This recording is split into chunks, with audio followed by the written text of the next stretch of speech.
there is going to be general option, there is going to be specific option. We need to select the specific option. Now let's talk about examiner psychology patterns. Second most common trap. Examiners know that you have memorized the most common things. They know that you know the most common things. So what they will do, they will ask you not the first most common thing. They'll ask you the second most common thing. They might add, for example, add a risk factor. They might, for example, add okay, what does this condition look like in the special population, or they might put you in a modified situation. So if they add details, they want a less obvious answer. So always look out for those details. Is the examiner asking me the most common option, or are they asking me the second most common option? Pathognomonic overdrive. Pathognomy beats everything. Every disease that you will read, for the purpose of exams, will have one very, very, very unique sign, will have a very, very exclusive finding. If you see it, lock the answer, move on, go enjoy life, go to Bahamas. Pathognomic signs are the beauty of MCQs. And okay, so familiarity trap. Now the problem with familiarity trap is that the topics that we study recently are not necessarily supposed to be correct.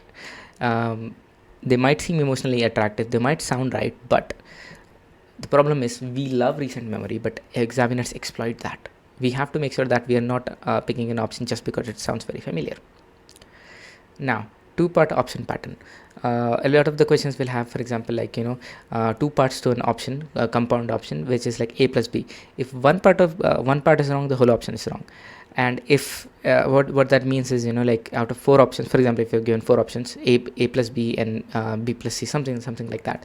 If one of them is wrong, like after the compound, you rule out that one, you eliminate that one. And if a compound repeats across the options, you have to pick that one and be like, okay, I'll try to work with this. This is going to be my anchor. So what do you do when you don't know the answer? I'm just rushing through because I'm realizing this video is like really big. When you don't know the answer, you will have to guess. What are the best guessing rules?